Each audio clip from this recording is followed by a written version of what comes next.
आज के वीडियो में हम एनडीए एग्जामिनेशन से जुड़े हुए जो इसका एक स्टेज है medical test, NDA medical test के बारे में सारी जानकारी, फुल इंफॉर्मेशन आपको इस वीडियो में दी जाएगी। एनडीए में मेडिकल टेस्ट कैसे होता है, क्या क्या टेस्ट होते हैं, ये सारी इंफॉर्मेशन मैं आपको दूंगी। क्योंकि एनडीए अगर आपने थोड़ा बहुत भी सर्च किया या आप जानते हैं तो एनडीए एक नेशनल लेवल का एंट्रेंस एग्जाम है। आफ्टर 12th आप इसको देते हैं। किसी भी सब्जेक्ट के आपने स्टूडेंट हैं, किसी भी सब्जेक्ट से आपने 12th पास आउट किया है, आप एनडीए एग्जामिनेशन दे सकते हैं। लेकिन जो आर्मी विंग है उसी के लिए आर्ट एंड कॉमर्स के स्टूडेंट एलिजिबल होते हैं। साइंस के स्टूडेंट तीनों के लिए एलिजिबिलिटी रखते हैं। ओके, क्योंकि आप जानते ही हैं एनडीए जो एग्जामिनेशन है ये हमारी तीनों forces, air force, navy and army, तीनों के लिए ही भर्ती एनडीए के द्वारा आफ्टर 12th अगर आप ऑफिसर पोस्ट पर ज्वाइनिंग लेना चाहते हैं तो आप एनडीए एग्जाम दे सकते हैं। तीनों में से कोई एक के लिए आप आवेदन कर सकते हैं।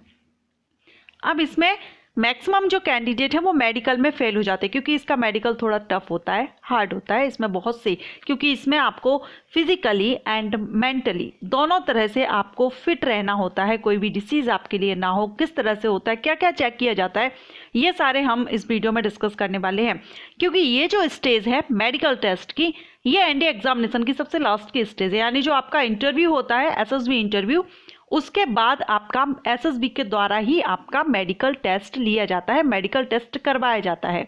सो इसके बारे में आपको जानना बहुत ज़रूरी है, क्योंकि ज़्यादातर कैंडिडेट इसी मेडिकल टेस्ट में फेल होते हैं, रिजेक्ट हो जाते हैं। तो अगर आप एनडीए एग्जामिनेशन का सोच रहे हैं, क्योंकि एक तो ये नेशनल लेवल का एग्जामिनेशन है, कंपटीशन काफ़ी ज़्यादा होता है।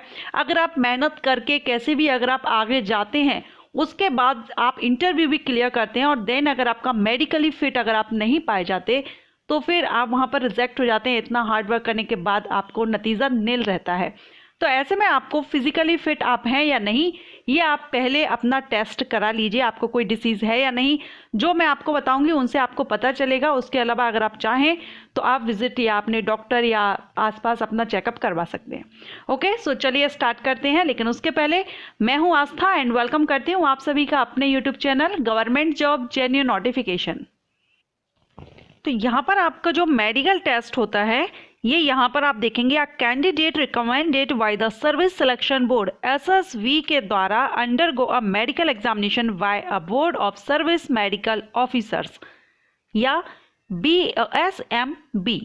ओके, सो इनके द्वारा ये लास्ट में आपका जो इंटरव्यू होता है उसके बाद आपका यहाँ पर मेडिकल टेस्ट होता है। अब इसमें आपका फिजिकल जो रिक्वायरमेंट है वो भी चेक की जाती है और आपको कोई डिसीज तो नहीं है, इंटरनल एंड एक्सटर्नल पूरी तरह से आपको चेक किया जाता है। आपके कुछ टेस्ट किए जाते हैं जिसमें अगर आप फिट होते हैं तो आपको पास किया जाता है और अगर आप अनफिट हैं तो आपको रिजेक्ट किया जाता है। इसके अलावा कुछ डिसीज़ ऐसी भी होती हैं जो आसानी से, अगर आप में कोई डिसीज़ है, कोई रोग आपको है और वो अगर आसानी से ठीक हो सकती है, तो उसमें आपको 42 या 45 डेज़ का आपको टाइम दिया जाता है। और उस पीरियड में अगर आपकी जो छोटी मोटी डिसीज़ है, रोग है, वो ठीक हो जाता है तो आप उसमें बाद में फिट, यानी कि आपको अस्थायी तौर पर अस्वीकृति दी जाती है। और 42 डेज़ के बाद अगर आपके जो रोग है, डिसीज़ है, वो सही हो जाती है तो फिर आपको फिट कर दिया जाता है। अब देखिए यहाँ पर एनडीए के द्वारा, अभी हमको पता है कि एनडीए के द्वारा जो सिलेक्शन होता है वो आर्मी, नेवी एंड एयरफोर्स में होता है। तो इनके जो मेडिकल हैं वो भी अलग अलग रहते हैं, थोड़ा बहुत डिफरेंस रहता है। किसी में क्या रिक्वायरमेंट है, कितना आपको कितना हार्ड है, उस तरह से कुछ पॉइंट है, सभी के अलग अलग हैं। आर्मी के लिए थोड़ा अलग मेडिकल टेस्ट है, एयरफोर्स के लिए अलग है, नेवी के लिए अलग है। अभी हम इस वीडियो में आर्मी मेडिकल टेस्ट के बारे में बात करेंगे। आर्मी के लिए क्या रहता है, ज़्यादातर जो स्टूडेंट हैं, कैंडिडेट हैं, वो आर्मी के लिए ही होते हैं। बिकॉज ऑल सब्जेक्ट्स के जो स्टूडेंट हैं 12th पास आउट, वो आर्मी विंग को ज्वाइन कर सकते हैं। इसलिए हम इस वीडियो में अभी तो आर्मी मेडिकल टेस्ट के बारे में डिस्कस करेंगे। एनडीए आर्मी मेडिकल टेस्ट कैसे होता है, कौन कौन से टेस्ट होते हैं। अगर आप एयरफोर्स या नेवी के बारे में भी जानना चाहते हैं तो आप मुझे कमेंट कर सकते हैं। तो यहाँ पर अगर हम देखें तो इंटरनल एंड एक्सटर्नल दोनों ही तरह से आपको चेक किया जाता है। कोई डिसीज़ तो नहीं है जिसमें कि आपको, यहाँ पर अभी आप पॉइंट भी देख सकते हैं। It will however be ensured that candidate is in good health. There should be no evidence of weak constitution, imperfect development of any system, any congenital. So इसमें आप कोई भी डिसीज़ आपको नहीं होनी चाहिए, लाइक हार्निया, स्किन की कोई डिसीज़ है, पेट से संबंधित कोई डिसीज़ है, पैरों का सपाट होना नीचे, एंड किडनी से रिलेटेड अगर आपको कोई डिसीज़ है, यूरिन से रिलेटेड या ब्लड रिलेटेड कोई डिसीज़ है, हार्ट डिसीज़ अगर आपको, किसी भी तरह की कोई भी डिसीज़ आपको नहीं होनी चाहिए, कोई भी रोग आपको नहीं होना चाहिए। इसके अलावा आप यहाँ देख रहे हैं नो हाइपर और हाइपोपिगमेंटेशन और any other disease syndrome disability of the skin, no hernia anywhere on the body, no scars which an impair the functioning and cause significant. So यहाँ पर आप देख सकते हैं आपको टोटली फिट। अगर हम बात करें आर्मी का आप यहाँ पर डिटेल में भी देख पाएंगे, no disease digestive of the digestive system, कोई भी डिसीज़ नहीं होना चाहिए। इट मीन्स आप ये मान के चलिए आपको किसी भी तरह की कोई भी बीमारी अगर है, कलर ब्लाइंड है या कोई भी डिसीज़ आपको है, तो आप यहाँ पर अनफिट कर दिए जाएंगे, फिट नहीं रखा जाएगा।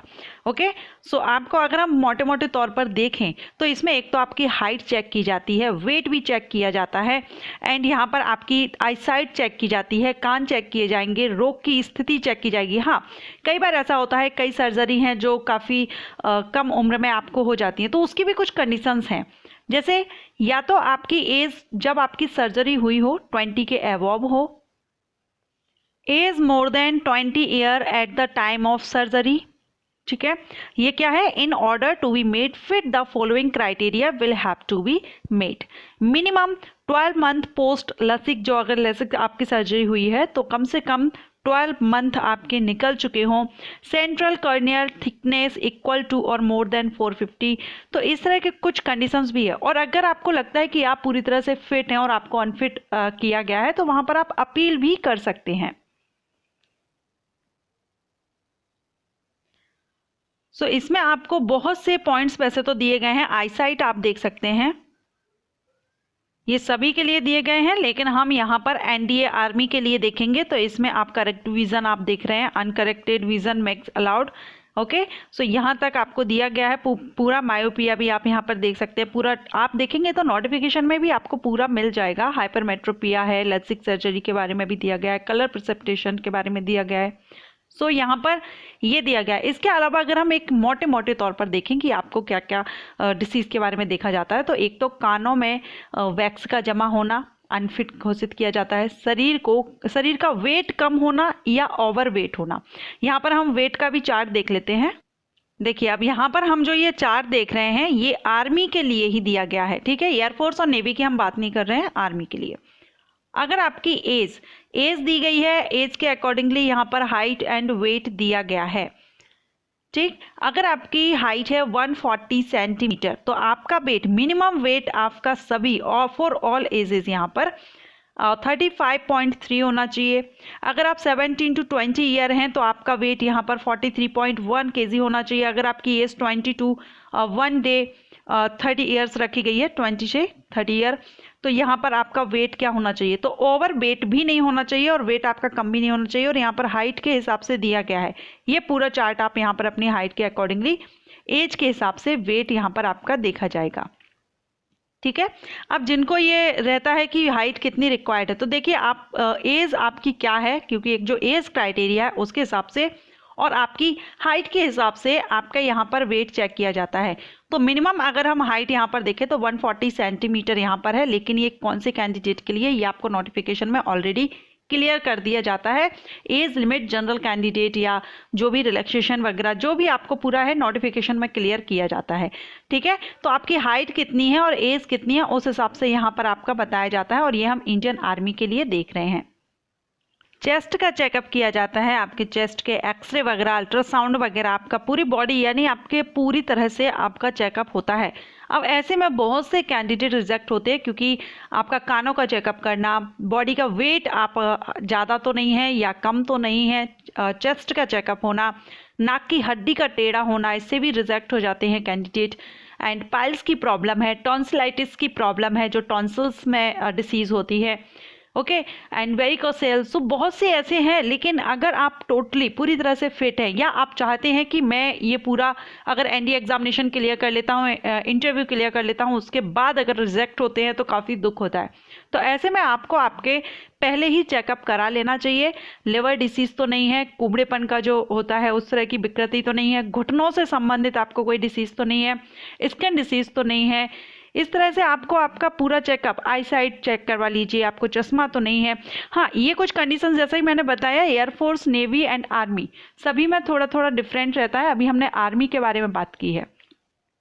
इसके बाद आपकी हाइट भी चेक की जाती है, ब्लड प्रेशर से रिलेटेड यानी ब्लड प्रेशर चेक किया जाता है, टोटली आपका चेकअप किया जाता है।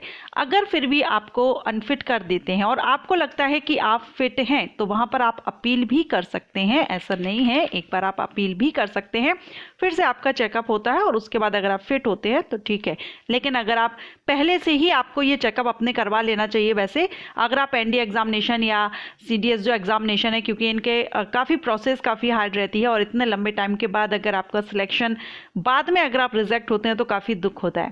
सो अगर आप फिट हैं, आप इसमें इंटरेस्टेड हैं, तो आप एक बार अपना जो भी मोटे मोटे तौर पर अपना थोड़ा सा चेकअप जरूर करवा लें, मेडिकल टेस्ट एनडीए एग्जामिनेशन के लिए। अभी हमने आर्मी के लिए देखा है किस तरह से होता है और आप किस तरह से अपील भी इसमें कर सकते हैं अगर आपको लगता है कि आप फिट हैं।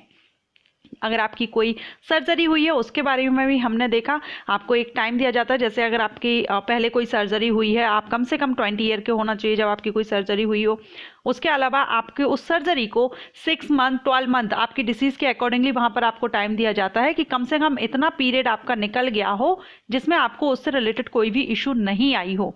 आपके दांतों का टेस्ट होता है, टीथ से संबंधित आपको कोई बीमारी तो नहीं है, कोई दिक्कत तो नहीं है। इस तरह से आपके पूरे चेकअप किए जाते हैं और ये आपका सबसे लास्ट में होता है। ओके, सो एसएसबी एग्जाम, हाँ एसएसबी इंटरव्यू के बारे में अगर आपको जानकारी नहीं है, 5 डेज का होता है, उस पर भी मैंने डिटेल वीडियो अपलोड किया हुआ है, कैसे इंटरव्यू होता है, क्या होता है, सारा सब कुछ आपको उसमें बहुत ही अच्छे से एक्सप्लेन किया है। विजिट नहीं किया होगा, आई बटन पर मैं लिंक दे दूंगी। ये वीडियो अगर आपको पसंद आया हो तो लाइक एंड शेयर कीजिएगा। Thank you.